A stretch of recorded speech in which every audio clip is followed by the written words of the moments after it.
Introducción al bestiario de Chernóbil. Fecha, 12 de septiembre de 2024. Ubicación, zona de exclusión de Chernóbil. Desde que era un niño, las historias sobre Chernóbil siempre habían alimentado mi curiosidad. Relatos de una catástrofe tan colosal que el mismo suelo quedó maldito y la naturaleza se rebeló contra el hombre. Con el paso de los años, mi fascinación por lo inexplicable me llevó a convertirme en un investigador paranormal, recorriendo los lugares más oscuros del mundo en busca de lo que muchos consideran mitos o alucinaciones. Chernóbil, sin embargo, era diferente. Aquí, la línea entre lo real y lo sobrenatural se difuminaba, se hacía imposible de discernir. Recibí informes sobre criaturas que no pertenecen a este mundo, seres que habitan en la oscuridad y acechan entre las ruinas, deformados por una combinación de radiación y algo más antiguo, algo primigenio. Mi misión era documentar lo imposible y traer de vuelta la verdad, aunque sabía que la verdad aquí podría costarme más de lo que estaba dispuesto a perder. A medida que me acercaba a la zona de exclusión, una sensación de opresión comenzó a apoderarse de mí. No era solo el miedo a la radiación, que era un peligro real, sino algo más, un peso en el aire, como si las almas de los muertos susurraran en cada ráfaga de viento. El silencio era ensordecedor, roto únicamente por los crujidos ocasionales de estructuras que habían estado abandonadas por décadas. El cielo gris y plomizo parecía reflejar el dolor y la desolación del lugar. Los árboles, envenenados por la radiación, se erguían retorcidos como si lucharan contra un destino que no podían evitar. Era un paisaje en el que la vida parecía haber sido reemplazada por una especie de parodia, una simulación grotesca que imitaba a la naturaleza pero con un giro maligno. Y ahí, en la penumbra de los edificios en ruinas, algo se movía, observándome. Sabía que mi viaje apenas comenzaba, pero ya podía sentir la presencia de las bestias que me esperaban, criaturas que no deberían existir, pero que ahora eran parte de esta tierra maldita. Primera criatura, la sombra de Pripyat. Fecha de encuentro, 14 de septiembre de 2024. Ubicación, Pripyat, cerca de la plaza central. 14 de septiembre, noche cerrada. El reloj marca las 10:15, pero en este lugar, el tiempo parece haberse detenido. Al entrar en Pripyat, sentí como si el peso de la historia, de los miles que vivieron y murieron aquí, se cerniera sobre mí. Es una sensación difícil de describir, pero es como si el mismo aire estuviera cargado de lamentos y recuerdos de un tiempo mejor, ahora distorsionado y marchito. Mis pasos resonaban en la plaza central, amplificados por el silencio sepulcral que lo envuelve todo. Los edificios, esos gigantes de concreto en ruinas, se alzaban como fantasmas que se negaban a desaparecer. Fue entonces cuando lo sentí por primera vez, una presencia, apenas perceptible, pero que se infiltró en mi conciencia como un escalofrío recorriendo mi espalda. Decidí investigar más a fondo, adentrándome en uno de los edificios cercanos. Las escaleras crujían bajo mi peso, y el olor a moho y abandono impregnaba el aire. No había señales visibles de vida, pero no estaba solo. Lo sabía. Y entonces lo vi. Al principio, pensé que era simplemente un juego de sombras, un efecto de la débil luz de mi linterna sobre las paredes desmoronadas. Pero luego se movió. Esquivo, apenas distinguible del entorno, lo que llamo la sombra de Pripyat parecía estar acechándome, evaluando cada uno de mis movimientos. Su forma era indefinida, pero tenía una cierta malevolencia en su presencia. Alta, delgada, y con extremidades que parecían estirarse y retraerse como si la realidad no pudiera contenerla. Cada vez que trataba de enfocarla, se desvanecía en la penumbra, como si el mismo edificio la absorbiera. Fueron sus ojos lo que finalmente confirmaron su naturaleza. Dos puntos rojos brillando intensamente en la oscuridad, observándome fijamente. No había un brillo de vida en ellos, sino algo mucho peor, un abismo sin fondo que parecía devorar mi voluntad. Sentí que esos ojos penetraban en mi mente, desenterrando mis miedos más profundos y materializándolos en susurros que resonaban en mi cráneo. No era una voz externa, sino un pensamiento impuesto, como si la sombra hablara directamente dentro de mí. La sombra no atacó, al menos no físicamente. Pero su mera presencia drenaba la energía de mi cuerpo, dejándome cada vez más débil y desorientado. La temperatura cayó de manera drástica. Pude ver mi aliento formarse en nubes frente a mí, y la oscuridad alrededor se espesó, como si el mismo espacio estuviera siendo devorado. Sabía que debía salir antes de que me atrapara por completo. Mientras me alejaba, sentí que la sombra me seguía, deslizándose entre las ruinas. No camina, no se desplaza como lo haría cualquier criatura de este mundo. Simplemente está allí, apareciendo y desapareciendo, siempre en los límites de mi visión, siempre lista para atacar si me atrevía a mirar demasiado tiempo. Me refugié en un edificio cercano, cerrando la puerta tras de mí, aunque en mi fuero interno sabía que ninguna barrera física podría detenerla. La sombra de Pripyat no pertenece a nuestro plano, o al menos no completamente. Es una amalgama de energía, miedo y radiación, un ser que se alimenta de la desesperación. Aquellos que caen bajo su influencia no sobreviven intactos. Incluso ahora, mientras escribo estas palabras, siento que algo de mí se quedó atrás, atrapado en esos ojos rojos que me observan desde la oscuridad. La sombra habita en los edificios más deteriorados de Pripyat, donde la radiación ha dejado su marca más profunda.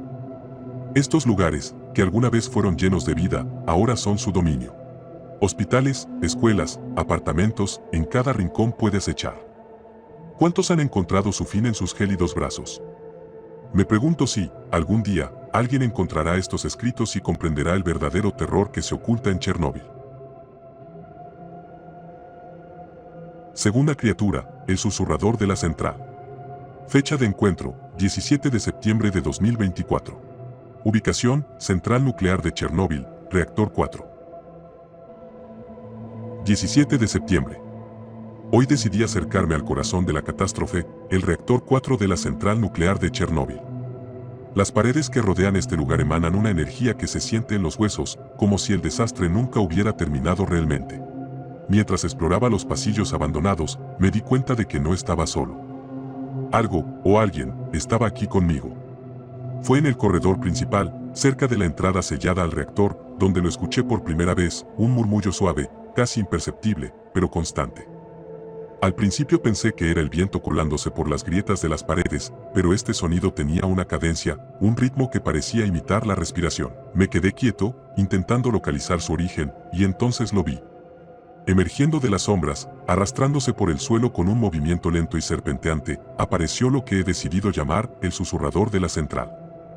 Esta criatura es una aberración de lo que alguna vez pudo haber sido humano. Su cuerpo está retorcido, cubierto de lo que parece ser una mezcla de piel quemada y tejido orgánico corroído por la radiación. Su rostro es lo más perturbador, una boca deforme que ocupa la mayor parte de su cara, con dientes afilados, desordenados y encías ennegrecidas. Pero lo que realmente llama la atención son los ojos, o la falta de ellos. En su lugar, hay dos cuencas vacías que parecen sangrar una sustancia oscura y espesa. El susurro, el sonido que me había atraído hacia él, emanaba de esa grotesca boca, pero no eran palabras comprensibles. Eran fragmentos de lo que parecían ser pensamientos rotos, recuerdos distorsionados de dolor y sufrimiento. Es como si el susurrador estuviera atrapado en un ciclo interminable de agonía, reviviendo constantemente los últimos momentos de quienes perecieron en la explosión. A medida que me acercaba, el murmullo se intensificó, llenando mi mente con una cacofonía de voces. No podía soportarlo. Cada paso hacia adelante era como una aguja clavándose en mi cerebro. Me di cuenta de que la criatura se alimentaba de mi miedo, mi confusión y mi desesperación. Retrocedí, sabiendo que si continuaba, perdería la cordura. El susurrador no se movió para seguirme. Simplemente se quedó allí, murmurando su interminable letanía mientras me alejaba, agradecido por la distancia que crecía entre nosotros. Este ser es una manifestación de la desesperación misma, un eco distorsionado de las almas atrapadas en el desastre.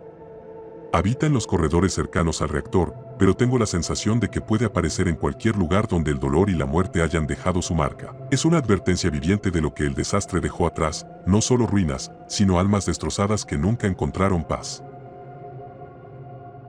Tercera criatura, el cazador radiante. Fecha de encuentro, 20 de septiembre de 2024. Ubicación, bosques de la zona de exclusión, cerca del lago Llano. 20 de septiembre.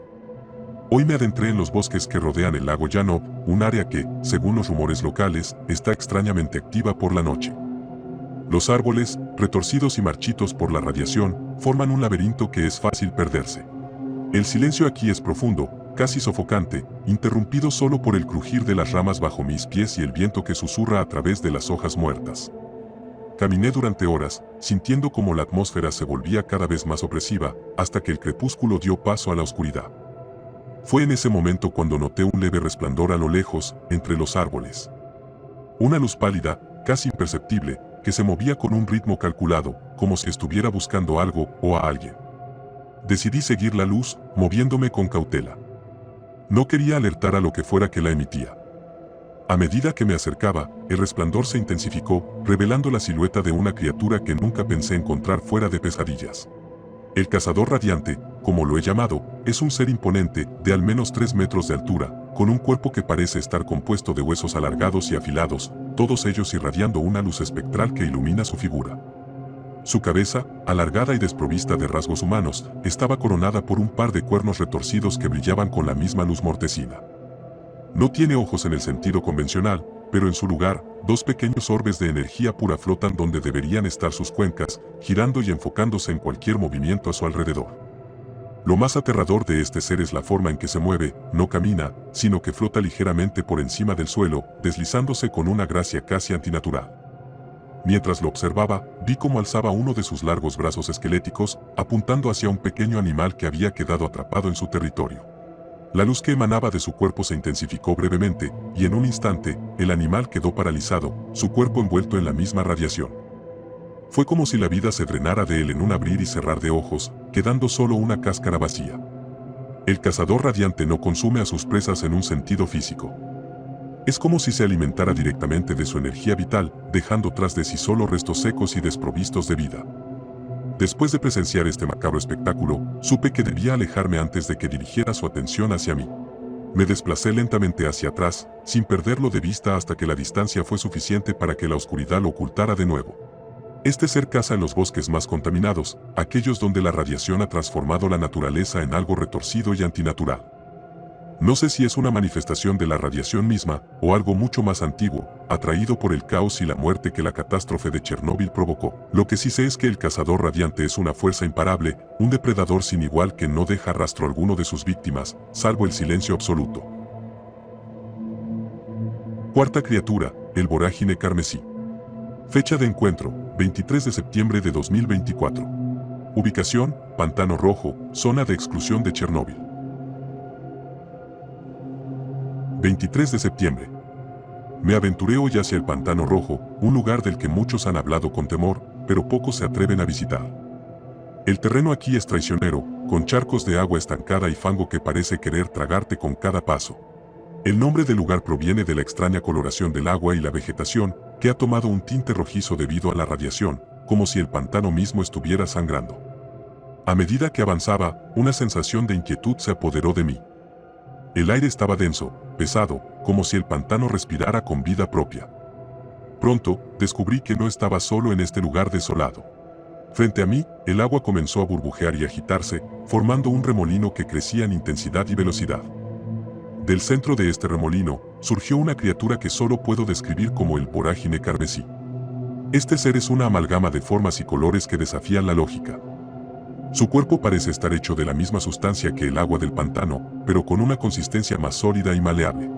Es una masa fluida de color rojo intenso, que se retuerce y cambia de forma constantemente. A veces parece una gran serpiente que se enrosca sobre sí misma, y otras veces adopta la forma de tentáculos que azotan el agua con violencia. Su superficie está cubierta de ojos, centenares de ellos, que se abren y cierran sin patrón aparente, observando todo a su alrededor.